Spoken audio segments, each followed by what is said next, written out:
Dana. Pues ya vamos a comenzar con la presentación. Creo que estamos todos. No nos falta nadie, ¿verdad? Sí, ya no nos falta nadie. Perfecto. Yo invité a algún par de colegas, así es que si alguien con nombre extraño para ustedes aparece por ahí, seguramente es alguna de esas personas, pero bueno, ojalá Yo, por ejemplo, puedan hola. entrar. Muy bien. Perfecto. No hay ningún problema. Igual nos podemos presentar ahí todos y pues de paso nos vamos conociendo, ¿no? Muy bien. Perfecto. Entonces comenzamos ya con la grabación. Sí, ya está grabando. Ya podemos empezar. Perfecto. Bueno, ¿cómo están todos, chicos, cluberos, asistentes, Cordis? Pues en esta ocasión vamos a comenzar con la segunda semana, intersemana de este Journal Club de Astrobiología. Y pues nuestro invitado especial para hablar de esta temática de química probiótica es el doctor Alejandro Heredia. Pero antes de comenzar con su presentación, lo que vamos a hacer es algo, de manera general, vamos a presentarnos entre todos, para así saber pues quiénes somos y quiénes estamos participando de esta grata reunión, ¿no? Después yo empiezo, luego seguimos los demás líderes, los coordinadores, los cluberos, los asistentes y al final terminamos con la presentación del doctor Alejandro, ¿no? Pues yo me llamo Diego Dueñas Parapar, soy estudiante de biología aquí en Lima, Perú, en la Universidad Ricardo Palma, y soy el co-líder de este Journal Club de Astrobiología. Bueno, buenas tardes, chicos. Yo soy Álvaro Recoba. Parece que ya nos conocen la antigua de nosotros. Muy buenas tardes, doctor Alejandro. Yo soy Álvaro Recoba, soy estudiante de biología del último año en la Universidad Peruana Cayetano Heredia. Y también junto contigo soy el co-líder del Club de Astrobiología. Buenas tardes a todos, chicos, espero que estén muy bien. Buenas tardes también, doctor Heredia, es un gusto conocerlo. Mi nombre es Ana Lucía Ponte y soy estudiante también de biología de la Universidad de San Marcos en Lima, Perú, en tercer año.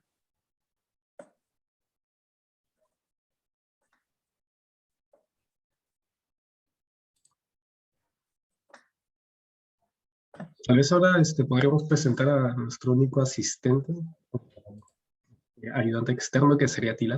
Tila, ¿te presentas? Ah, sí, perdón, no sé a quién le tocaba. ¿Qué tal, chicos? Atila Mesar,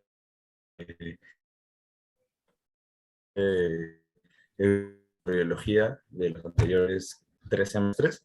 Y nada, biólogo de Cayetano Heredia en Perú.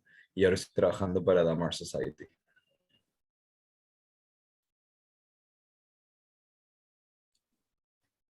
Gracias, Atila. Pues continuamos ahora con los cluberos. No sé si Anthony puedes empezar. Hola, buenas tardes. Yo soy Anthony Quiñones, estudiante de último año de microbiología y bioanálisis de la Universidad Industrial de Santander en Colombia. Y pues ya, mucho gusto.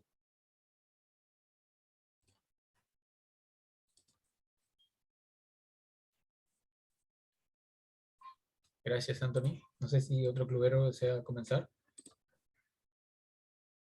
Si no, lo sacamos a verlo. Hola, yo soy Irma Iglesias, soy bachiller en Industrias Alimentarias de la Universidad Nacional Agraria de La Molina y actualmente trabajo en agroexportación.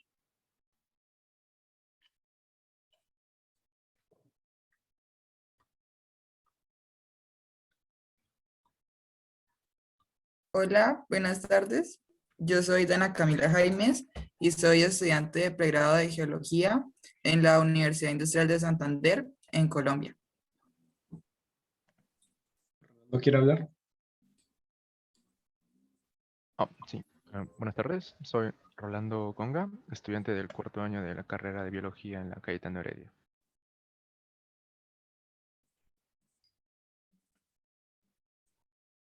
Buenas tardes, soy Alexandra Yamuneque, estudiante de segundo año de Ciencias Biológicas de San Marcos. Un gusto con todos.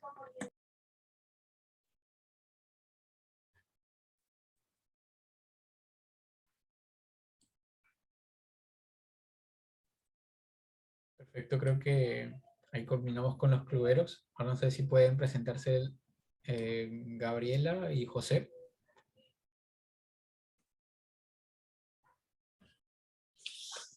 Hola, yo soy Gabriela Frías, soy comunicadora de la ciencia y soy investigadora en el Programa Universitario de Derechos Humanos y Alejandro me invitó a la plática.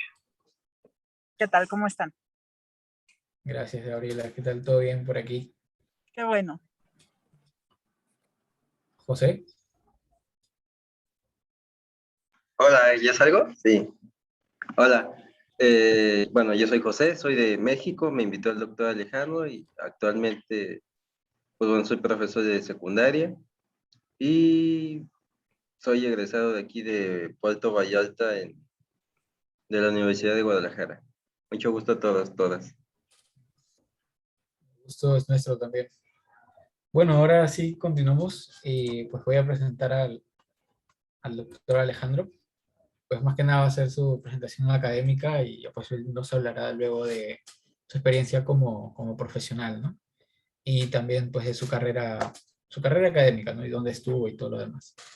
Él es el licenciado en biología y también pues realizó un doctorado en ciencias y con detalle en biología en la Universidad Nacional Autónoma de México y pues realizó una estancia en la Universidad de Münster en Alemania.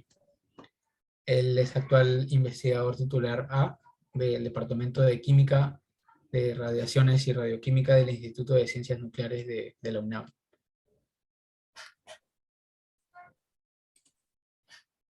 Doctor. Pues muchísimas gracias por la invitación, especialmente a Diego Dueños Parapar, también todo el circuito de colegas, compañeras y compañeros del Journal Club de Astrobiología de nuestro país hermano Perú. Y bueno, pues yo con muchísimo gusto estoy con ustedes charlando justo de mi línea de investigación y algunos otros detalles que puedan ser interesantes también para complementar en algunos aspectos, no necesariamente académicos, las implicaciones que tiene la migración académica o el desarrollo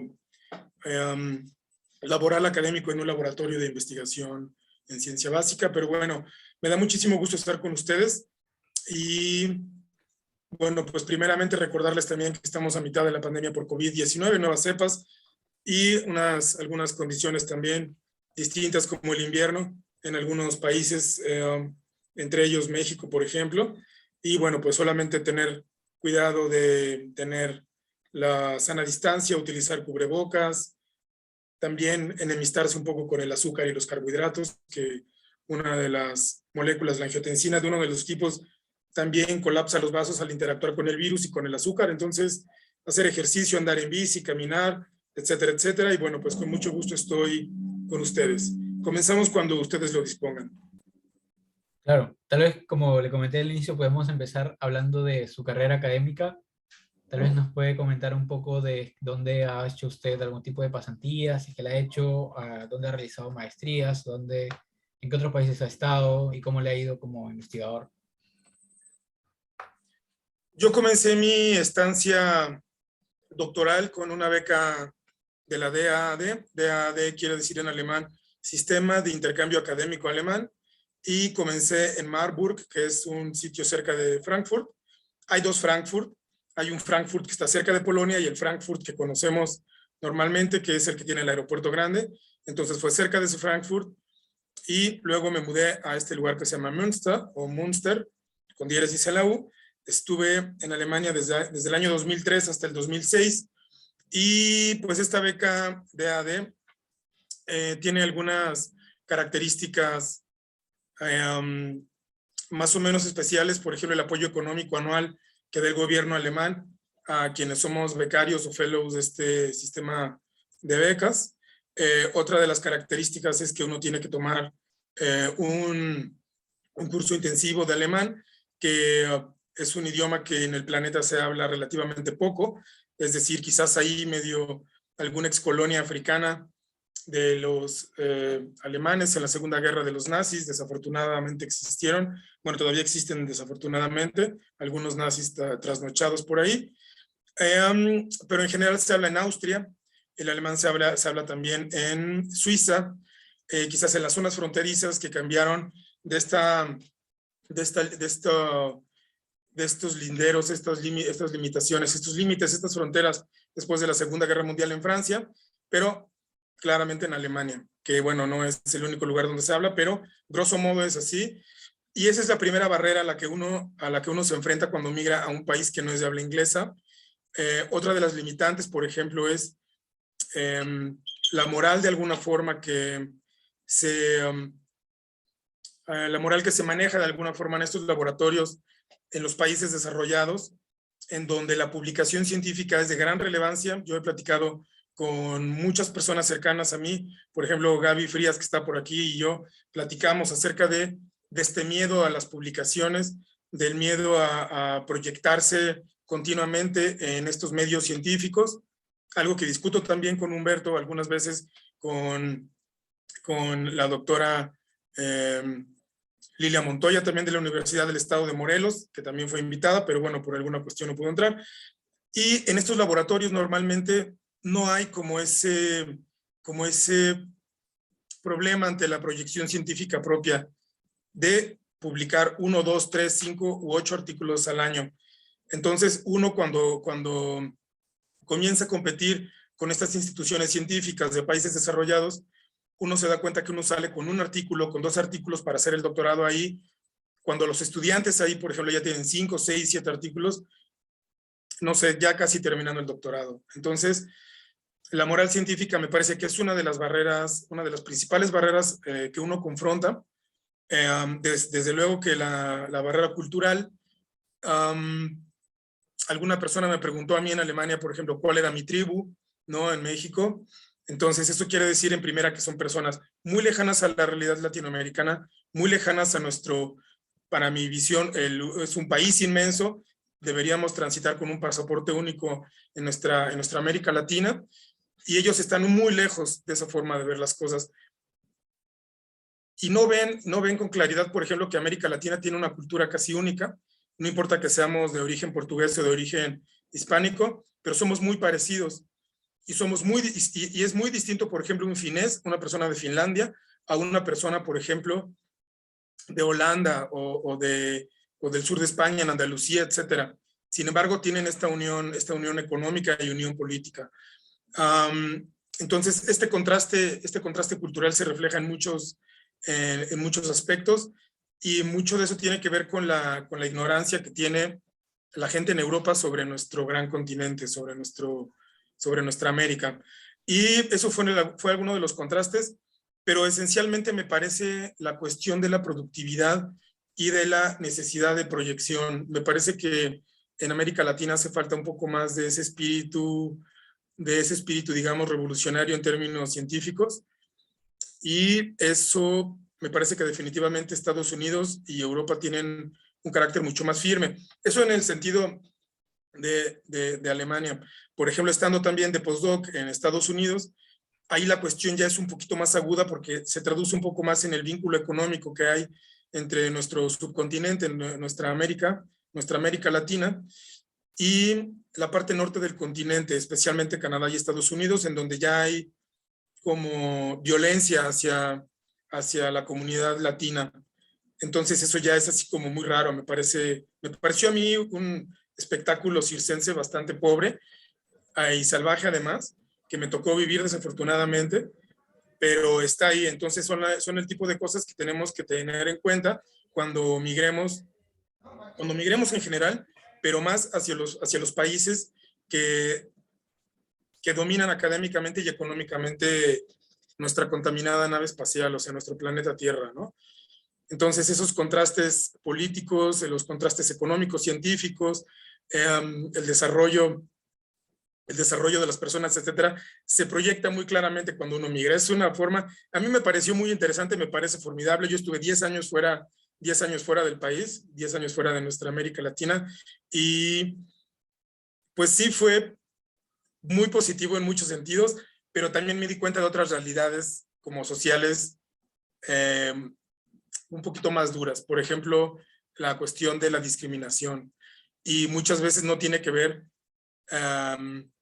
con la cuestión económica, sino quizás hasta con la misma forma de hablar. Entonces es una cuestión bastante dura. A mí me parece positivo haber vivido estas cuestiones, pero no podemos perder de vista este tipo de proyecciones sociales que se van a dar en todo el planeta debido a la migración. Y la migración económica, pues es una cuando uno tiene que irse por pobreza o por inversiones o lo que sea, y la migración académica no se diferencia mucho, sigue siendo migración. Y eso le digo a las compañeras y a los compañeros que es algo que se tiene que tomar en cuenta cuando soliciten su beca para irse a Alemania o a Francia o a Inglaterra o a Estados Unidos o a donde quieran. Eso es algo que tenemos que tomar en cuenta. Lo de los cambios en las temperaturas, etcétera. Yo claro que había subido de niño, por ejemplo, al Popocatépetl con mi familia. El Popocatépetl es un volcán que está cerca de la Ciudad de México. No sé, quizás a 100 kilómetros, alguna cosa así. Y sí subí ahí cuando era niño, cuando iba con mis papás, etcétera. Y claro que vi nieve y vi zonas arenosas y la sensación esta, pero era lo mínimo, porque en la Ciudad de México no nieva. Creo que la última vez que nevó fue en los años 60 o alguna cosa así. Y la primera vez que vi nieve fue cuando me levanté, cuando iba en Marburg, en Marburg a la escuela de alemán. Y entonces abrí los ojos y pensé que lo que estaba blanco sobre el asfalto, sobre el suelo, era el reflejo de la luz de la luna, y en realidad era nieve. Entonces me asomé y sí vi que eran como 3 o 4 centímetros de nieve. Claro que también visitando Kiev, vi que eso era una broma después de estar en 1,5 metros de hielo, ¿no? En las calles. Pero bueno, son niveles, o sea, son cuestiones ahí de contraste. Pero migración es migración, hay que tener respeto siempre por la comunidad migrante. El ser humano es migrante y las fronteras son artificio completo. Y esa es mi impresión, a menos que tuvieran alguna otra pregunta más concreta sobre mi vida académica. Bueno, pues estuve primero en Alemania, luego fui a Estados Unidos, estuve luego en Portugal y España, estuve en Río de Janeiro, en Brasil, y muy afortunadamente terminé en la Ciudad de México, también en la Universidad Nacional Autónoma de México, que bueno, pues junto con 500,000 personas que somos parte de la universidad, pues es mi primera casa. Genial, genial, pues.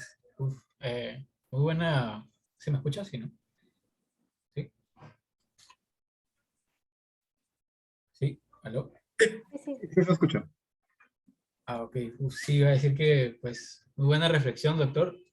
La verdad que son detalles que, pues, uno no se los imagina desde un inicio, pero como latinoamericanos, pues, tenemos que estar tal vez preparados o tal vez mentalizados que son cosas que pueden suceder, ¿no? Y qué bueno que gracias a usted y en charlas como estas las podemos tocar, ¿no? ¿Y sus experiencias en laboratorios, qué tal les fue? ¿Hubo algún cambio entre lo que pudo hacer usted en su licenciatura en México y lo que pudo hacer usted en su doctorado en Alemania o en sus pasantías o maestrías en otros países? Cualitativamente no, pero cuantitativamente sí. Por ejemplo, en Alemania yo tenía mi propio microscopio, trabajaba en ese momento con un tipo de microscopía de fuerza atómica. Estos últimos años estuve trabajando con una variante de esa microscopía, pero con propiedades de piezoelectricidad y ferroelectricidad. Tenía mi propio microscopio.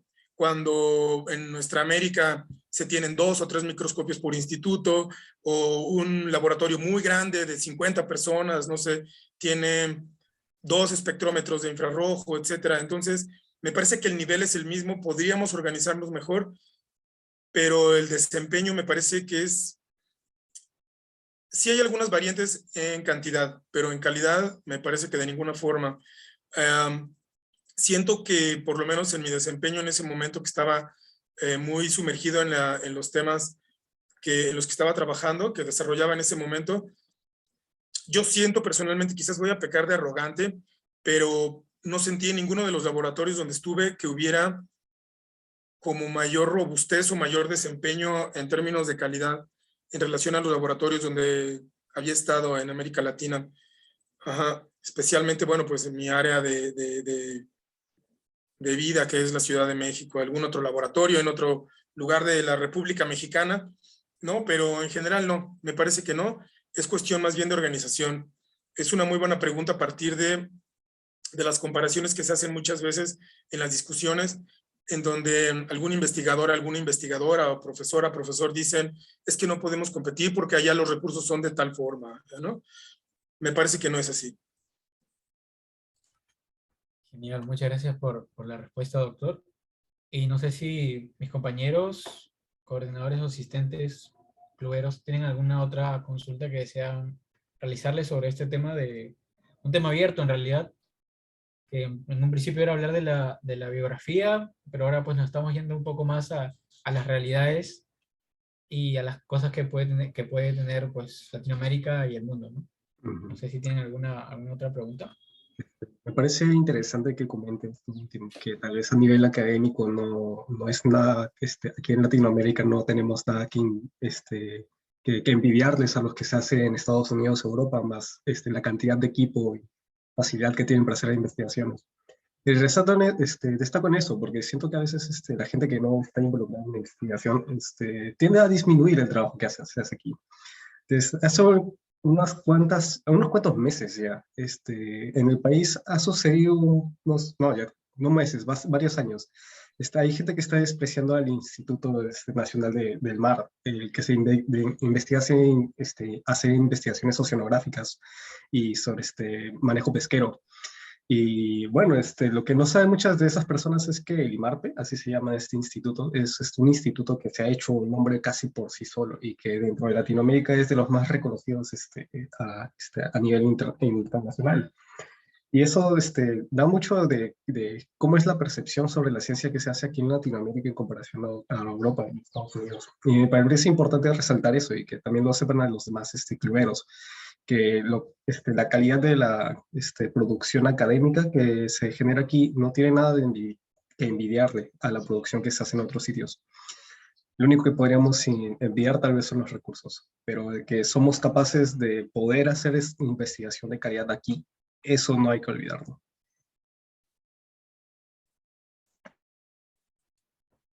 Genial, Álvaro. Excelente reflexión. Y bueno, sin más, ahora creo que sí podemos continuar y comenzar ahora con la presentación de la temática química prebiótica, doctor. Claro que sí, Diego, muchísimas gracias. Voy a apretar un poco más el paso o apretar un poco el paso de la presentación para poder discutir un poco, especialmente la parte conceptual, que me parece que es importante en relación a la química prebiótica. Entonces, bueno, vamos a comenzar. Pues muchísimas gracias al Journal Club de Astrobiología de nuestra hermana República del Perú. En el marco de los temas que me envió el profesor Dueñas Parapar, que son química prebiótica, biofirmas, habitabilidad y organismos extremófilos, tengo el gusto de presentarles mi área de trabajo, mi línea de investigación, que es química prebiótica. Hoy es 27 de noviembre del 2021.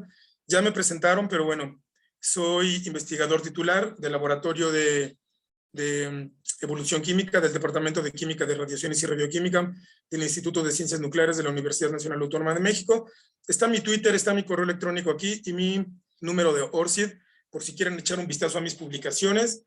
Si quieren abrir alguna colaboración, desde luego que estamos siempre dispuestos a hacerlas. Es muy importante. Y no puedo poner mi presentación de forma completa porque hay un problema con compartir pantalla, pero lo voy a hacer de esta forma. Entonces, bueno, los sistemas biológicos son los sistemas más complejos que hemos visto en el universo. Hay una conexión intrínseca entre el material genético y lo que se expresa. Nosotros en realidad lo que buscamos expresar, teniendo en cuenta el material genético, que es el ARN y el ADN, es un sistema proteico que me dé una estructura y una dinámica química y fisicoquímica en general. En el caso izquierdo, en el caso de la imagen del lado izquierdo, tengo un cono de una conífera. Vemos ahí un patrón de estructuras de hélices acopladas, podríamos decir casi hélices paralelas o concéntricas más bien. Pero la cuestión es que toda esta simetría y toda esta estructura tan intrincada que vemos en la biología, como esta planta con flor del lado derecho, que ya nos habla de la reproducción sexual, que no todos los organismos vivos tienen, pero que sí es común con la finalidad de aumentar la variación genética, es algo muy común en los sistemas vivos. Y esto no se ve en muchos otros, no se ve claramente en el crecimiento de un cristal, o no se ve, por ejemplo, en la combustión, etcétera, ¿no? Entonces, todos estos sistemas que llamamos vida son muy difíciles de definir, pero todos tienen en común que tienen una base genética, es decir, material genético como ARN, ADN, y la formación de proteínas como un templete molecular para máquinas. En este caso tenemos esta piña de una conífera con esta simetría tan intrincada, las flores, que son ya aparatos reproductores muy sofisticados en la naturaleza, y en la imagen de abajo tenemos una zona de canales que está en el centro sur de la Ciudad de México, que se llama Xochimilco, que es algo así como una zona lacustre de flores o algo así, quiero decir, en agua, en el idioma local. Y lo que quise expresar con esta imagen de abajo es el vínculo que tienen estas máquinas moleculares tan complejas, a las que pertenecemos también, con el agua.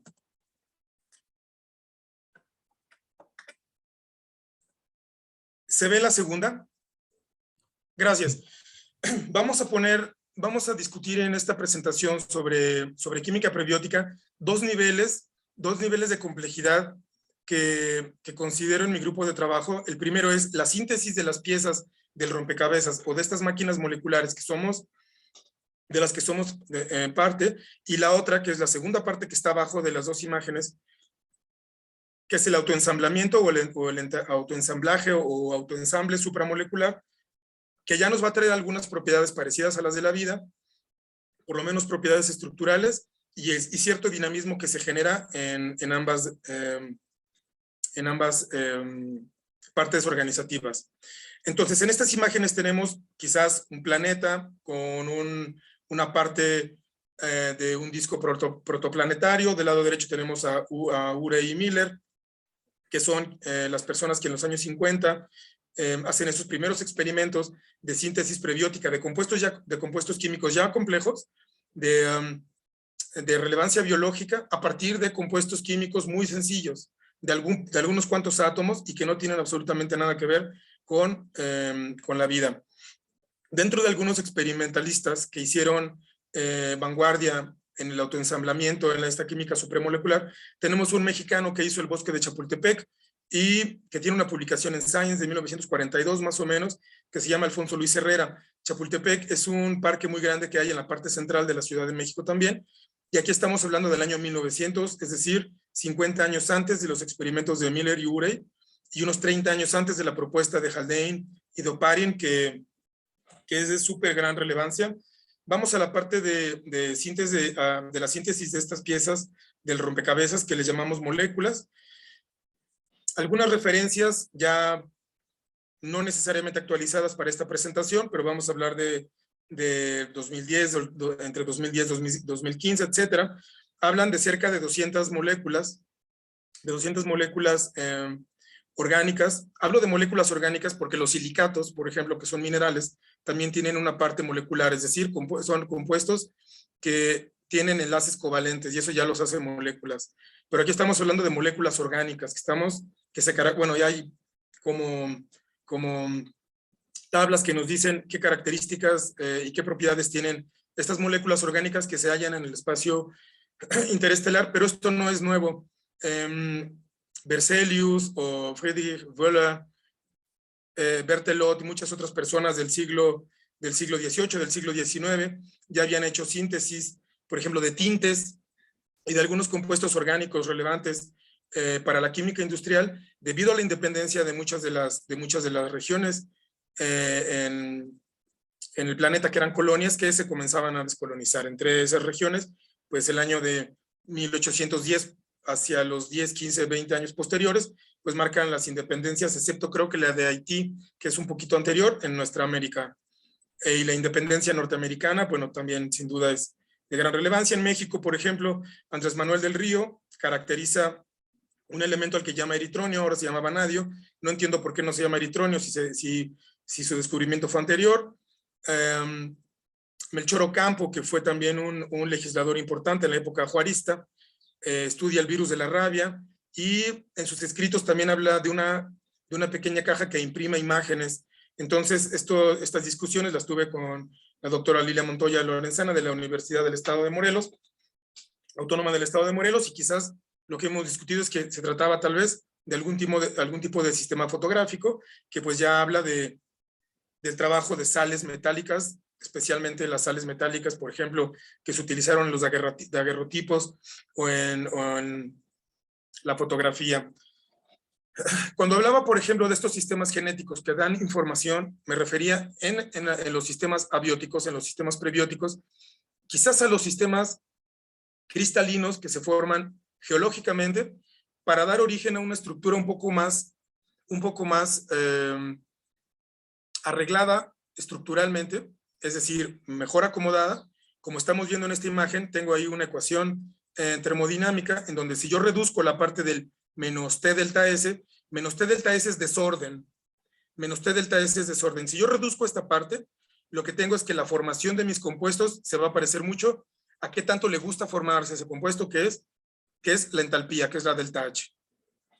Estas características, por ejemplo, si las hacemos coincidir con una superficie mineral, puede que se genere más fácilmente una máquina molecular de aminoácidos, es decir, un oligómero de aminoácidos, o también de material genético. El problema del material genético es que tiene fosfatos. Ahí hay una cercanía mayor a las fases minerales. Hay un detalle en la parte de abajo de esta diapositiva número 6, en donde tenemos moléculas orgánicas pequeñitas acercándose a un silicato, y quizás con estas simulaciones computacionales podríamos llegar a decir que se pudo haber formado una estructura como un ATP o algo así. Estos son problemas de frontera en química prebiótica y evolución molecular. También estamos metiendo la mano en este tipo de sistemas, desde luego, con algunas otras variantes. A lo que voy con esto es que los sistemas ordenados geológicos, como los cristales, pudieron haber donado también cierta estructuración a mis compuestos orgánicos de relevancia prebiótica, como los aminoácidos y los azúcares.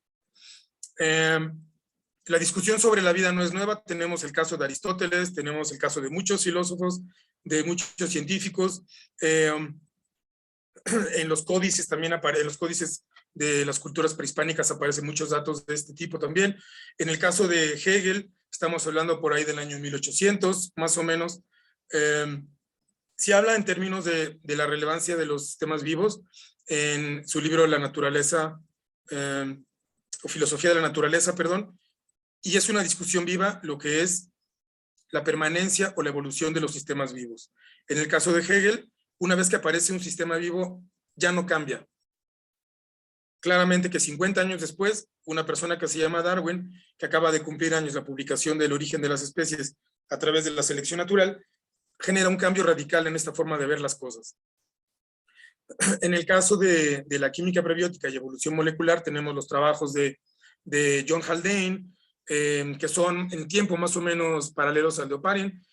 Ellos proponen esta composición orgánica rica en la tierra primitiva. Sería muy probable o posible o comprobable que estos compuestos orgánicos vinieran de la misma tierra primitiva a partir de fenómenos geológicos a los que podemos también poner algunos puntos sobre las IES en los procesos que pudieron dar estos compuestos orgánicos de bajos pesos moleculares o ser importados también mediante meteoritos, etcétera, a nuestro planeta. Del lado izquierdo tenemos otra vez a Alfonso Luis Herrera, que sus trabajos son de finales del siglo XIX, comienzos del siglo XX. Se cruzó la Revolución Mexicana también, entonces hubo algunos problemas para trabajar. Y abajo de la imagen de Alfonso Luis Herrera tenemos algunas de sus descripciones también de autoensamblamientos. Del lado derecho, abajo de Oparin y Haldane, hay que recordar también que Haldane fue combatiente de las brigadas internacionales antifascista, antinazi, y se dedicaba a la investigación científica. Él era biomatemático, era biólogo, pero se dedicaba a las matemáticas. Y bueno, fue un investigador de vanguardia en muchos aspectos, Oparin no se diga, pero quienes hacen unos experimentos en donde sí logran proyectar la síntesis de moléculas relevantes para la biología son Miller y Urey. Tenemos del lado derecho la primera página del artículo de Miller y Urey sobre la síntesis de estos compuestos orgánicos relevantes para la biología a partir de compuestos no biológicos, muy lejanos a las cosas biológicas, por cierto, a partir de ponerles cargas eléctricas, ciertos voltajes en esta retorta, en este sistema en donde se goteaba agua, se iba haciendo un arrastre y precipitación de los compuestos y fueron utilizando cromatografía en capa fina, es decir, vidrio molido o papel, etcétera, se ponen las gotas, se diluye con un solvente orgánico, que eso lo hicimos todos en el bachillerato o a comienzos de la licenciatura, a veces quizás en la secundaria o algo así, pero vimos cómo se arrastraban los colores de nuestros compuestos en el papel o en la sílica, el vidrio molido, es decir, que son experimentos ultra vanguardistas que describieron cosas con una tecnología muy reducida, vamos a decirle tecnología reducida, pero la cosa es que se abrieron paso a partir de experimentos relativamente sencillos con observaciones, digamos, muy profundas. Entonces, en este año, en 1953, por ahí también estaba la descripción y la publicación de Rosalind Franklin, Maurice Wilkins, Francis Crick y James Watson sobre la estructura de la doble hélice del material genético, ¿no? Del ADN, que fue problemático por cuestiones también de teoría matemática. En el caso del lado izquierdo tenemos el título del artículo de Science de Alfonso Luis Herrera, que desafortunadamente fue el año en que murió, pero la relevancia del trabajo de Alfonso Luis Herrera es innegable, y además a comienzos del siglo XX o finales del siglo XIX también, en un país convulso por las revoluciones e inestabilidad política, etcétera, ¿no? Tenemos que preguntarnos entonces, si Darwin describe, o hay todo un grupo de filósofos del siglo XVIII, XIX, que hablan de la vida, hasta el siglo XX, la síntesis en biología, etcétera, hay una evolución molecular. ¿Por qué estamos compuestos, por ejemplo, por aminoácidos L y estamos compuestos por azúcares D? ¿Dónde tuvo que presentarse ese tamiz? ¿Dónde tuvo que presentarse esa selección de estas moléculas para los seres vivos, nosotros como máquinas moleculares complejas, tener nada más compuestos L en aminoácidos y compuestos D en otro, ¿no? ¿Por qué si los organismos vivos cambian de generación en generación, por qué no podemos contemplar que todo un grupo de moléculas complejas de importancia prebiótica pudieron también generar complejidad en dos sentidos? Uno, por ejemplo, el aumento de la masa molecular, y por otro, el número de ramificaciones. Es decir, hablamos de isómeros. Unos pueden ser lineales y otros pueden ser ramificados, pero tener la misma composición química condensada, digamos. En este caso tenemos de nuevo al sistema vinculado al agua, que de ahí viene la imagen del centro. Tenemos agua en el cielo, están las nubes ahí, donde termina ese horizonte también, y también el mar. Sin contar desde luego que en el mar la vida es mucho más sabrosa, palmeras borrachas de sol y ese tipo de cosas. También tenemos del lado izquierdo a los sistemas muy complejos, que son los sistemas fotosintéticos. La rubisco es una molécula muy común. Aquí estamos ya hablando de la parte biológica, y todo esto a partir de las observaciones de Darwin. Y entonces hablábamos de las moléculas izquierdas y moléculas derechas. Si vemos la imagen de las conchas, de estos caracoles que tenemos abajo, solamente uno de estos caracoles, el que se ve pulido del lado izquierdo, gira en sentido opuesto a los demás. La vida tiene esta característica. La vida no es, o sea, no hay cosas izquierdas y derechas por igual. Las cosas difieren, y las moléculas también, y no sabemos por qué. Tuvo que haber una razón por la cual hubo una selección molecular, que mucha gente niega también, pero que debió darse para que los sistemas vivos tuvieran una sola cosa de varias. Digamos, hay dos cosas, pero el sistema biológico se compone solamente de una de esas dos. Y eso no solamente está a nivel estructural, como lo vemos en estos caracoles, en estas conchas allá abajo, sino también se ve a nivel molecular.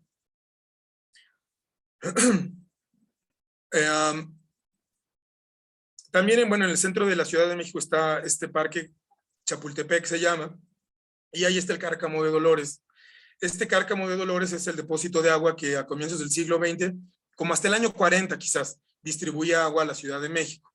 Ahora el área conurbada y la parte central de la Ciudad de México somos 30 millones de personas, pero en esa época, y además después de la Revolución Mexicana, seguramente habrá habido, digo, no quiero decir 5 personas, pero sí muchas menos. Entonces en ese Cárcamo de Dolores se le permitió a Diego Rivera, que había hablado, por cierto, con Oparin en la Unión Soviética, sobre el origen de la vida, y por algún motivo, de alguna forma, este Diego Rivera, que era esposo de Frida Kahlo, consiguió el espacio para pintar este mural inmenso que se llama El agua, el origen de la vida. Lo que tenemos es, en las partes que abren la entrada del agua al Cárcamo, hay una inscripción con moléculas, y moléculas orgánicas además. En la parte central, en el piso, que es lo que se alcanza a ver en negro abajo, en esta imagen del lado izquierdo, están organismos unicelulares, y bueno, la clase trabajadora ya como la parte dominante en la estructura humana. Del lado derecho, desafortunadamente, no se ve una mujer embarazada, y del lado izquierdo un hombre también. Y bueno, la estructura de las manos recibiendo o dando agua también, que al mismo tiempo podría ser hasta las manos de un médico recibiendo un bebé, puede ser, ¿no? En un parto. Es decir, que el útero y la vagina podrían ser este ducto de agua por donde están entrando las aguas que van a distribuir en la Ciudad de México mediante este cárcamo. Y la cuestión es que no solamente la síntesis de estos compuestos orgánicos da variación, no solamente en estos isómeros, es decir, si van a crecer como en un hilo o si van a crecer en ramificaciones, sino también si las hacemos de actuar con radiación ionizante, también podemos tener propiedades emergentes distintas a lo que teníamos antes a partir de la interacción con las radiaciones. Y esto es importante recalcar aquí, porque en el espacio, porque las condiciones espaciales son muy ricas en diferentes radiaciones. La radiación cósmica no se sabe bien de dónde viene, pero por ejemplo la radiación ultravioleta del tipo C, que es ionizante, viene por ejemplo de estrellas como el Sol, etcétera, y muchas. Por eso nos tenemos que poner cremas bloqueadoras cuando vamos al mar. Entonces tenemos que contemplar estas estructuras orgánicas, estructuras complejas, aunque sean moléculas de pequeños pesos moleculares, dieron origen a otras moléculas, quizás mediante radiaciones o la interacción con minerales, en un estilo de evolución molecular. Si las células vienen de otras células siempre, ¿cómo se pudo dar entonces el origen de la vida? La teoría celular del siglo XIX nos indica eso, ¿no? Solamente que hay un registro sedimentario en donde no detectamos la presencia de la vida, y en un momento sí detectamos la presencia de la vida. Entonces, ¿de qué forma vamos a darle solidez a nuestra teoría de evolución molecular, de química prebiótica, sin tomar en cuenta, por ejemplo, el tiempo o evaluando las diferentes complejidades de las moléculas? En el lado derecho, en esta diapositiva, por ejemplo, tenemos una alga calcárea, es una alga roja. Estas son las algas que se depositan primero antes de los corales. Aquí, por ejemplo, interactúan muy íntimamente polisacáridos y carbonatos de calcio. Y hay muchos tipos de carbonatos de calcio, como la aragonita o la calcita, dahlita, etcétera, ¿no? Pero es muy importante tomar en cuenta que estos sistemas orgánicos en evolución prebiótica, en evolución molecular, también están interactuando con superficies inorgánicas que también tienen características moleculares, ¿no? Seguramente me van a preguntar al término de nuestra charla, ¿qué es lo que consideramos en mi grupo de trabajo una molécula primitiva? Una molécula primitiva es una molécula que tiene pocos átomos. ¿Cuántos son pocos átomos? Menos de 25 átomos, menos de 30 átomos, pero que tenga también propiedades emergentes y que exista dentro del fenómeno de vida. Es decir, yo podría utilizar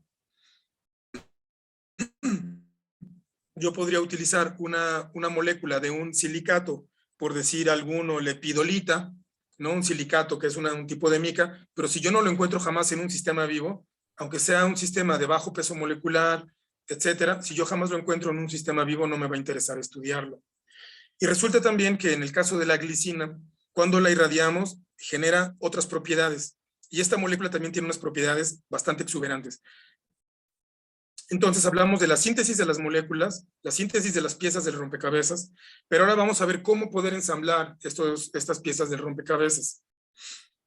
Vamos a decir, para tener un poco más de tiempo en la charla, que el autoensamblamiento es condensar fases. Uno de estos casos, por ejemplo, de mi grupo de trabajo, está aquí abajo del lado izquierdo. Tenemos un monocristal de glicina que presenta una pequeña mancha donde está la flecha, y eso es una inclusión fluida. Ahí lo que tenemos es una mezcla de agua con el mismo aminoácido. Del lado derecho se ve todavía más claramente porque se ve el crecimiento de los planos en el cristal de glicina y se alcanzan a ver burbujas. Esas burbujas les vamos a llamar inclusiones fluidas. No es el único caso en donde se da. También quería decir con esta imagen de una célula que este es un paso importante, por ejemplo, para la génesis de membranas. Y la membrana ya es una de las características estructurales y dinámicas más importantes de las células. Eso es una de las propiedades intrínsecas de las células. La membrana dinámica. Hay otros procesos dinámicos como el acoplamiento físico-químico, por ejemplo, cómo entiende el ARN o el ADN que tiene que sintetizar la proteína con ciertos aminoácidos, etcétera, ¿no? Claro que son ya fenómenos mucho más complejos, pero en estos términos podemos decir que tenemos ya pequeños laboratorios mediante autoensamblamientos de moléculas orgánicas de bajos pesos moleculares que nos dan estos laboratorios estables de síntesis al estilo de la química prebiótica. ¿Qué necesitamos para autoensamblar moléculas? Necesitamos moléculas que tengan un sistema de comunicación entre ellas. El sistema de comunicación molecular es a través de los enlaces débiles. En este caso tenemos del lado izquierdo una molécula que es un lípido, tenemos una parte con cargas, que es la parte roja, y la parte sin cargas, que es la parte oscura. Y entonces, si nosotros revolvemos en agua esta molécula, que estas moléculas se encuentran muy comúnmente en la biología, por ejemplo, en la crema de cacahuate, o en el aceite de oliva, o en el aguacate, o en las nueces, etcétera, es muy común. Si nosotros extraemos estos sistemas, pero también hay trabajos de síntesis abiótica, de síntesis prebiótica, de este tipo de moléculas de importancia para las membranas. Si yo las revuelvo en agua, lo que va a pasar es que las partes que no les gusta el agua se van a asociar y las partes a las que les gusta el agua se van a quedar del lado del agua, de tal forma que voy a tener un sistema en forma de pelotas en los que hacen como productos farmacéuticos, etcétera, le llaman liposomas, ¿no? Entonces ellos construyen los liposomas, se los ponen a las cremas, etcétera, y los venden. Esto se debe, estas interacciones moleculares suaves, enlaces de Van der Waals, puentes de hidrógeno, London, etcétera, lo que me hacen es un reconocimiento molecular que va a dar orden en tercera dimensión y es a lo que le llamamos orden supramolecular. Si nosotros echamos una gota de gasolina o de diésel, etcétera, en el asfalto o en alguna otra subfase como agua, que es uno de los trabajos de Benjamin Franklin, de Langmuir y Blodgett a comienzos del siglo XX, en el caso de Benjamin Franklin a finales del siglo XVIII, era justamente autoensamblar estas moléculas y ver cómo se modificaban los patrones a partir de las diferentes formas de autoensamblar. El autoensamblamiento de estas estructuras de bajos pesos moleculares o un poquito más grandes genera ya estructuras con propiedades exuberantes, con propiedades emergentes, físico-químicas. Y esto es importante porque muchas veces ya proyectan de alguna forma una de las estructuras que tenemos en las células. Las vacuolas son uno de esos ejemplos en el caso del autoensamblamiento de los cristales de glicina con estas inclusiones fluidas, y en el caso de las membranas, pues a las membranas celulares. Muchos experimentos de finales de los años 70, comienzos de los 80, por ejemplo, de Cyril Ponamperuma, hacen los coacervados. Alfonso Luis Herrera no le llamaba coacervados, le llamaba sulfobios y no me acuerdo el otro nombre, había caracterizado dos tipos de autoensamblamientos, pero Cyril Ponamperuma lo que hace es irradiar con luz ultravioleta sus coacervados y se da cuenta que liberan o toman más glicina, es decir, este aminoácido de relevancia prebiótica, dependiendo si irradiaba o no las muestras. Es decir, la irradiación misma provoca consecuencias físico-químicas muy claras en los sistemas de estudio. El artículo de abajo de Pierluigi Luisi, lo que está intentando hacer ahí es, mediante el enriquecimiento de iones inorgánicos de unas soluciones, hacer crecer vacuolas. Estas vacuolas llegan a un punto crítico y se generan vacuolitas que a su vez vuelven a crecer, y en el momento de cambiar estas vacuolas de la concentración de sales inorgánicas, se generan otra vez vacuolitas y se vuelven como a reproducir. Entonces, entre más complejo sea nuestro sistema, en términos de la complejidad estructural no necesariamente química, es decir, por ejemplo, la formación de estos autoensamblamientos de la glicina o de lípidos o de algunos péptidos pequeños, etcétera, o autoensamblamientos en algunas superficies minerales, vamos a generar también propiedades emergentes. Vamos a generar estas nuevas propiedades y esto es una de las características también de la vida. ¿Cómo partimos de unas células tan simples hace 3.500, 3.800 millones de años, hacer un autoensamblamiento tan complejo de neuronas que nos permite interpretar la naturaleza de forma tan distinta, por cultura, por grupo de trabajo, dependiendo si nos gusta tal literatura o etcétera.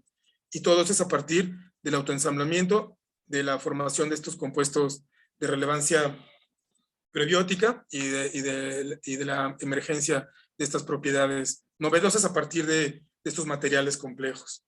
Como conclusiones tenemos que la química prebiótica es la química de la síntesis de compuestos orgánicos y su ordenamiento. Y esto precedió a la formación de células, y es muy importante también considerar todas estas partes integrantes de la química prebiótica en la astrobiología para poder diferenciar cuáles son las moléculas que pueden ser relevantes para la formación de la vida y cuáles no.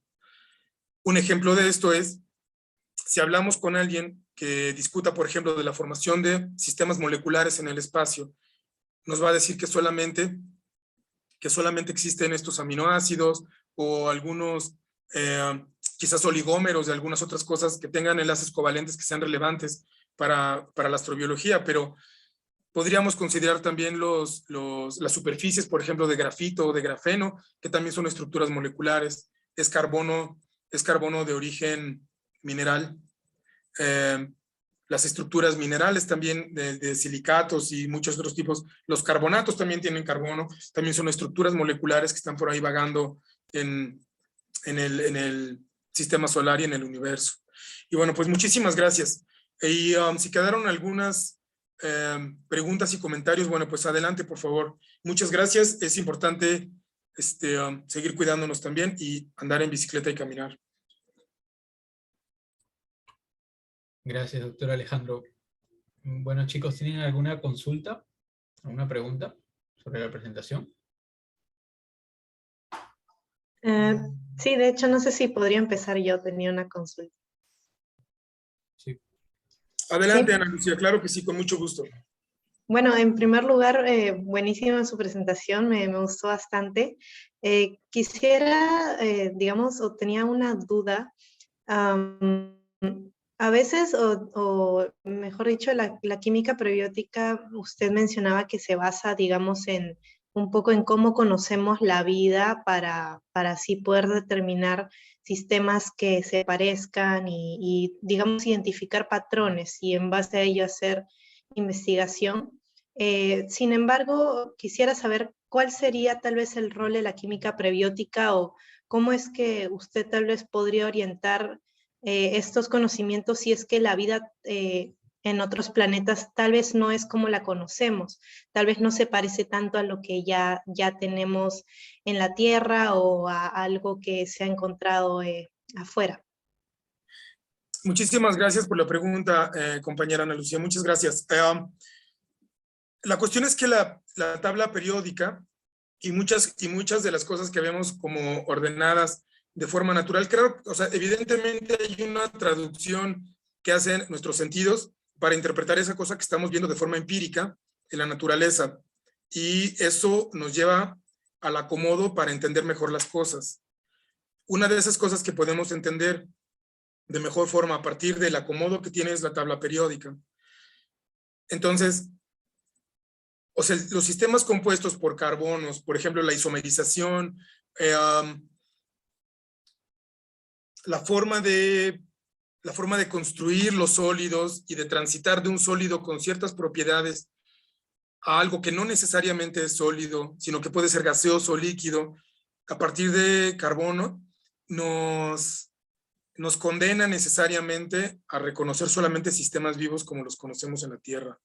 A partir de lo que vemos, habrá alguna variante rara, pero ya o sea, estos 3.500 millones de años o más de experimentación, de empirismo de la naturaleza, nuestra contaminada nave espacial llamada Planeta Tierra no nos deja otros caminos, no nos da otras posibilidades. Muchas personas comentan sobre la posibilidad de, por ejemplo, estos artículos que salieron hace unos 10 años, quizás sobre el arsénico en ADN de algún grupo norteamericano, no me acuerdo si de Scripps, no me acuerdo, del silicio, por ejemplo, porque se pueden formar polímeros de silicio, porque los silicatos son, si vemos, por ejemplo, el número de grupos cristalinos y hasta amorfos como los vidrios que tienen este grupo de silicio en un tetraedro rodeado de oxígenos. Ese grupo es el grupo del silicato y eso está muy distribuido en el universo, en nuestro sistema solar y en la misma Tierra. Solamente que no cumple con las propiedades que necesitamos de versatilidad del carbono. No hay ese parangón, no hay esa comparación. Por ejemplo, el carbono lo tenemos en agua mineral carbonatada, en agua mineral con gas, ahí hay carbono, en una forma muy extraña también de carbono. Eso transita al carbonato. El ion carbonato es muy raro también porque es un triángulo casi plano que tiene un par de electrones resonantes, eso le da ya unas características también muy propias. No se diga la formación de alcanos, alquenos, etc. Es muy versátil la forma en que se comporta el carbono con respecto a casi cualquier otro elemento, como para formar esta máquina molecular que llamamos célula. Entonces, mi percepción, desde luego que podríamos abrir la discusión a muchas posibilidades, pero bajo mi punto de vista estamos encerrados en esta realidad que no nos deja movernos demasiado en esos aspectos de súper gran relevancia, que son como esta discusión sobre lo súper básico que hay, que es como las propiedades de la tabla periódica pueden modificar a todo un grupo de compuestos. Es una gran pregunta, pero viene como hacia la base de lo que se discute exactamente, pero creo que estamos encerrados en esta realidad en donde no nos deja dar un paso hacia esas otras posibilidades porque no cumple con los requisitos dinámicos. Otra cosa sería no solamente esta parte de la tabla periódica, sino en cuestiones moleculares, por ejemplo, el agua. ¿Qué sistema que esté vinculado a la vida, por ejemplo, no tiene un vínculo directo con el agua? O sea, lo que usted dice, compañera, es muy cierto. ¿Qué otras formas de vida podría haber? Sería importante buscarlas. Yo pienso que tiene que ser como la Tierra, de forma forzosa, y una de esas características adicionales, además de ser de carbono, tiene que ser la presencia de agua. Pero es una pregunta que se puede abrir de discusión, sí, completamente. Y es muy importante además.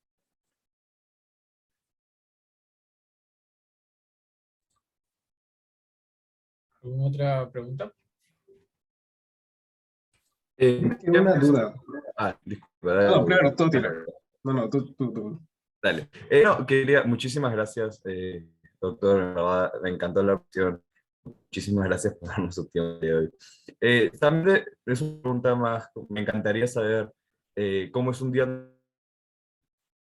la vida de ustedes estudiando química probiótica. ¿Qué bases, por ejemplo, si ya en la oficina, qué bases de datos utilizan, de dónde las obtienen, cómo deciden, por ejemplo, qué sé yo, de este esteroide, Cassini, qué programas utilizan para modelaciones, etcétera? Me gustaría saber si nos podría dar un poco de detalles sobre esto. Pues en general, lo que me llama mucho la atención últimamente, a partir de tomar en cuenta las simetrías en la naturaleza, especialmente a nivel molecular, es el concepto que ya siempre se había manejado sobre química prebiótica y su vínculo con la evolución molecular.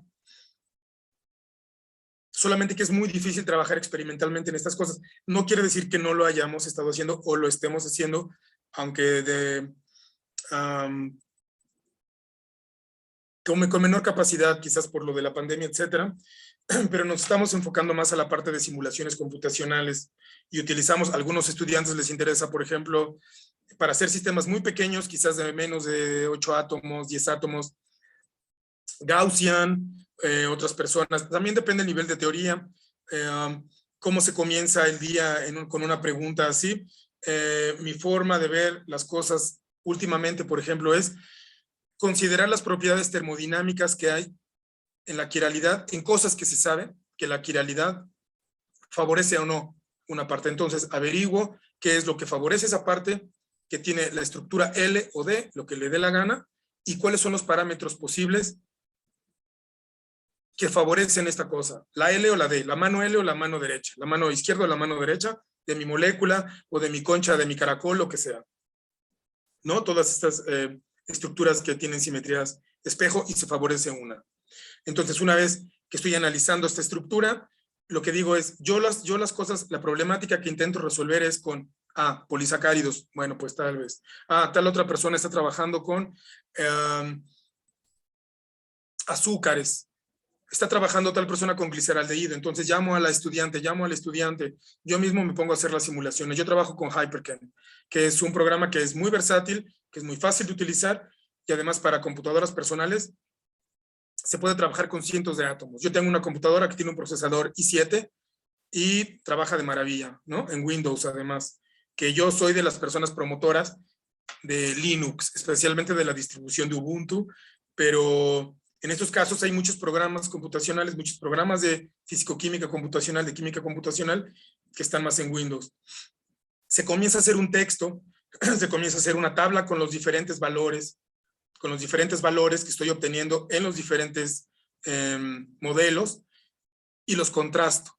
Y lo que me interesa ver a mí es, por ejemplo, cuáles son los mapas de potencial electrostático, es decir, cómo se distribuyen las cargas en el espacio cuando ese fenómeno se está asociando, digamos, a una superficie mineral. ¿Qué puede pasar en esto? Que, por ejemplo, con los azúcares D, que se supone que no hay ninguna diferencia con los azúcares L, se pueda dar una diferencia a nivel de la estructura molecular al asociarse, por ejemplo, con una superficie de aragonita. Eso ya es una diferencia. Eso es una diferencia que nadie notó porque todo el mundo está utilizando los azúcares D y los azúcares L solos en solución y están cristalizándolos y están haciendo dicroísmo circular, rotatorio y están obteniendo ciertos datos y ciertos datos acá y todo les da igual. Todos los resultados les da lo mismo. ¿No? Espero haber resuelto, Atila, su pregunta, compañero. Entonces, si no fue así, pues adelante con la discusión. Pero depende del sapo es la pedrada, experimentar y leer artículos y hacer simulaciones. Especialmente trabajar constantemente, aunque sea a pasos más cortos por lo del COVID, pero el trabajo constante y la discusión con las compañeras y los compañeros, desde luego. Claro que sí. Muchísimas gracias, doctor. Al contrario, Atila, usted. Bueno, ahora Dana, creo que también está alzando la mano. Sí, pues primero también agradecer por la charla, muy interesante. Yo realmente no sé mucho del tema, pero entendí. Entonces, bueno, mi pregunta es, cuando hablaste de lo de las moléculas primitivas, tú decías que les aplicaban una radiación a las moléculas y de acuerdo a las propiedades o a la forma en que reaccionan a esa radiación, pues evaluaban, digamos, qué tan relacionadas estaban con la vida o no, y que habían unas moléculas que sí eran importantes como para estudiar el origen de la vida y otras que no. Pero mi pregunta es, ¿cómo distinguen o qué experimentos o qué evidencias tienen de cuáles moléculas sí son importantes como moléculas prebióticas y cuáles no? Gracias, compañera. Es una excelente pregunta. Yo lo que hago es ver cuál es la molécula en el sistema biológico que me interesa. Voy a decir alanina, una molécula X, un aminoácido X, o fructosa, no sé, algo así. Me voy a las bases de datos de moléculas orgánicas que están en meteoritos o meteoritas, ¿no? Si esa molécula está ahí, entonces la uso. Si esa molécula no está en la base de datos, que ya está bien caracterizada en este conjunto de meteoritos, de meteoritas, que se han analizado desde los años 50 para acá o lo que sea, entonces no la utilizo. Estoy partiendo de que mi molécula es la que está presente en el sistema vivo, pero también presente en un sistema que me garantiza que no tiene absolutamente nada que ver con la vida. Entonces, voy a las bases de datos de las moléculas orgánicas que están en estos listados de moléculas orgánicas de meteoritos. Excelente pregunta, es claramente básico para hacer una investigación de este tipo, y en astrobiología también, desde luego, absolutamente. Muchísimas gracias, compañera. Gracias. Doctor, a mí me quedó una duda sobre algo que mencionó en la primera diapositiva, sobre, hablaba cómo es que un, un compuesto metálico podría ayudar a que los aminoácidos, por ejemplo, se pudiesen ordenar. Me quedó la curiosidad de cómo es que funcionaba eso. ¿Sí creo que podría tal vez explayar un poco más? Si tomamos en cuenta, por ejemplo, uno de los compuestos minerales más comunes en el universo, en el sistema solar, en la Tierra, etcétera, es el olivino, la olivina, ¿no? Este compuesto es un mineral, es un silicato que en la estructura cristalina coexisten estos silicatos, pero los octaedros de metales, normalmente magnesio y hierro.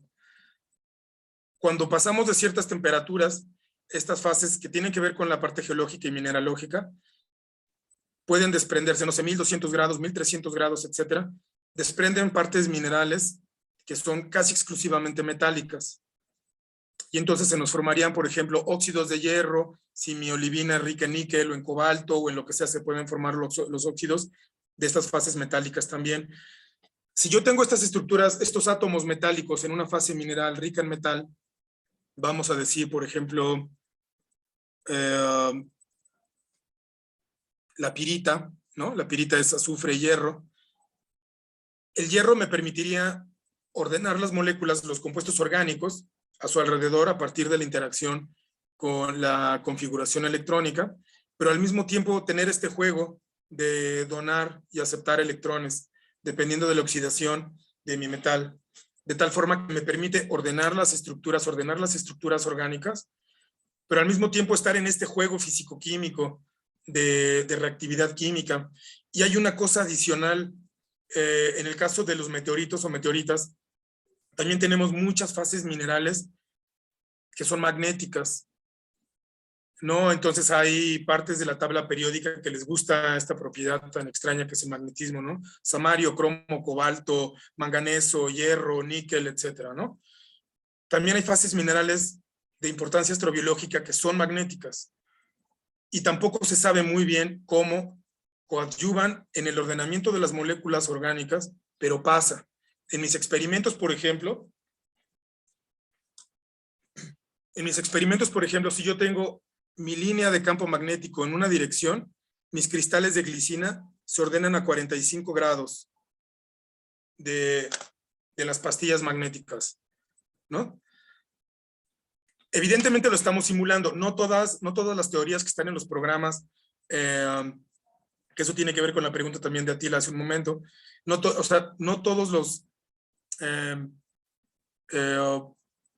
programas computacionales, todos los programas de simulación físico-química tienen la posibilidad de simular campos magnéticos, pero HyperChem sí lo tiene, Gaussian también lo tiene, habrá otros que también, etcétera, ¿no? Schrödinger o no sé, los de ciencia de materiales, etcétera. Hay cosas que estamos viendo que se generan y no sabemos por qué.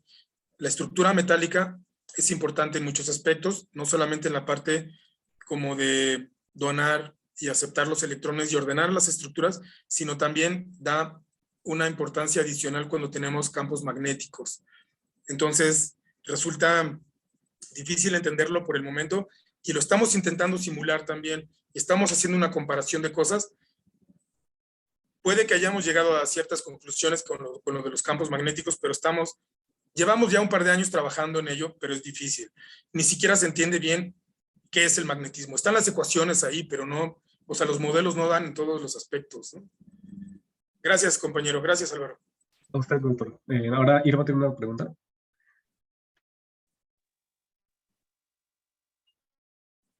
Sí. Buenas tardes, muchas gracias por la ponencia, me ha abierto un poco de la química prebiótica. Tengo una duda con respecto a, por ejemplo, lo que mencionó del tema de la síntesis de estas moléculas y el autoensamblamiento. Son reguladas, sí, por propiedades de los átomos que las conforman de la tabla periódica, pero también hay factores externos. Y esos factores externos quizá yo imagino que toman como referencia las condiciones de la tierra primativa, y además mencionó también que pueden generarse microambientes como el cristal de glicina que mencionó. ¿Qué supuestos suelen seguir para poder llevar a cabo y confirmar estas propiedades que ustedes están buscando con la química? Nos basamos en que las moléculas que debemos utilizar son las moléculas que son de bajo peso molecular ya en el sistema vivo, pero además que los que nosotros nosotras elijamos y que estén también en este listado de compuestos orgánicos de meteoritos, tengan propiedades emergentes. Es decir, una vez que yo tengo mi compuesto orgánico comprado o purificado, como lo obtenga, voy a decir glicina, ¿no? Que es una molécula muy pequeñita. Una vez que la tengo autoensamblada ya en estos como cristales, o en estos monocristales que vimos antes, que tenían inclusiones fluidas, que yo someta a esta estructura a diferentes experimentos o a simulaciones también, y que me den propiedades emergentes. ¿Qué puede ser una propiedad emergente? Que yo tenga un montón de moléculas, un tapete de moléculas de glicina en mi simulación computacional, y que al mismo tiempo yo le ponga 2 moléculas de glicina con agua, es decir, es un sistema acuoso sobresaturado de glicina, de tal forma que ya tengo mi cristal de glicina, y en el sobrenadante estar sacando alícuotas cada cierto tiempo para ver cómo está cambiando esta molécula. La molécula sigue siendo glicina en el sobrenadante. ¿Pero qué? ¿Qué querría decir si estoy teniendo cambios en la molécula? Al tener este sistema sobresaturado de glicina, ya con un pequeño cristal de glicina en ese sistema acuoso. Esto implicaría que la misma glicina está funcionando como un catalizador orgánico. Pero como la misma molécula de glicina es la que está, por ejemplo, en el sobrenadante, ya no le llamamos nada más catalizador orgánico, sino autocatalizador orgánico, ¿no? Entonces vemos ya procesos de autocatálisis orgánica ahí. Entonces no solamente es la estructura que esté en una base de datos de compuestos orgánicos ya descritos en meteoritos, que esté en sistemas vivos, sino también, para mi forma de ver, que también tenga propiedades emergentes. No sé, compañera Irma, si respondí su pregunta, y si no, pues es momento de seguir la charla y dar claridad. Sí. Claro. Gracias, compañera Irma, muchas gracias. Perfecto. Bueno, sin más preguntas, Álvaro, ¿sí? Sí, yo tengo una última pregunta, doctor. Justo ahora hemos hablado cómo es que se estudia la química prebiótica desde el punto de vista en donde empezamos con moléculas más simples y vamos con moléculas más complejas. Pero me preguntaba si es que también se estudiaba desde el punto de vista en el que surjan ciclos biológicos. Como ahora sabemos que todos los seres vivos están asociados a un ecosistema, y bueno, todos los ecosistemas están asociados a ciclos de elementos, cómo es que se van remineralizando nutrientes y cómo es que forman parte de nuevo de organismos, en moléculas orgánicas. ¿Se estudia también desde ese punto de vista en cómo es que pueden surgir de a poco ciclos biológicos, por ejemplo, en la Tierra primitiva, tal vez? Sí, Melvin Calvin, que trabajaba ya con radiaciones en los años 40 o 50, etcétera, ya sugería la importancia de las radiaciones en fenómenos de química prebiótica. Y en el caso de mi jefa de departamento, la doctora Alicia Negrón Mendoza, por ejemplo, ella trabajó con Cyril Ponamperuma en Maryland en los años 70 y logró sintetizar, por ejemplo, casi de golpe, del ciclo de Krebs. No recuerdo cuántos ácidos tricarboxílicos componen el ciclo de Krebs, que es muy complejo por la cuestión estructural y dinámica, pero tiene una publicación por ahí. Busquen Negrón Mendoza y Cyril Ponamperuma y debe venir por ahí. Creo que está en Biosystems, no me acuerdo. Debe ser como de 1980, alguna cuestión así. Ellos, al irradiar un ácido orgánico, también de baja masa molecular, de bajo peso molecular, consigue, no me acuerdo si son 12 ácidos carboxílicos, tricarboxílicos del ciclo de Krebs. Voy a inventar, no me acuerdo si son 10 o 12. Ellos consiguen, digamos, 7 de un golpe irradiando nada más una molécula orgánica de relevancia prebiótica. Es decir, está el formato, está el marco del rompecabezas y ellos de golpe logran poner gran parte de las piezas, ¿no? Claro que hay piezas faltantes y además la parte dinámica, quién las va a acomodar en dónde, pero las piezas están ahí. Si hay forma de estudiar estos ciclos, como este ejemplo de la síntesis de estas moléculas relevantes en el ciclo de los ácidos tricarboxílicos, pero es muy complejo, pero sí se puede. Yo creo que ahora en la dinámica a la mitad del COVID quizás no sería ocioso hacer una exploración de estas posibilidades mediante programas de cómputo. Álvaro, eso podría ser una gran opción. Gracias, doctor. Al contrario, gracias, Álvaro, sí. Y bueno, ya con la pregunta de Álvaro, que finalizamos esta sesión. Así que me gustaría, doctor, no sé si puede dejar de compartir para tomar una foto grupal de todos los que estamos aquí.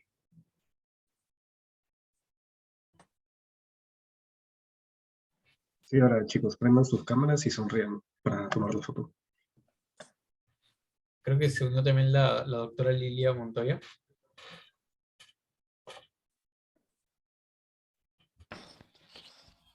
Estamos. Ahí está. Okay. Bueno, 3, 2, 1. Ya está.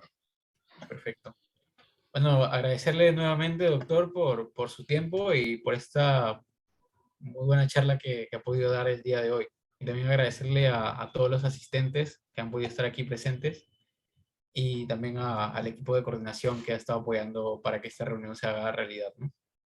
Muchísimas gracias, Diego, compañeras y compañeros, muchísimas gracias. Y bueno, al Journal Club también de Astrobiología de nuestro país hermano Perú. Muchísimas gracias, hasta pronto. Entonces, abrazo con mucho cariño desde el norte del sur y cuídense mucho, por favor. Igualmente, doctor. Un abrazo para todos. Muchas gracias, doctor. Gracias, abrazo. Gracias, hasta luego. Cuídense todos. Pronto.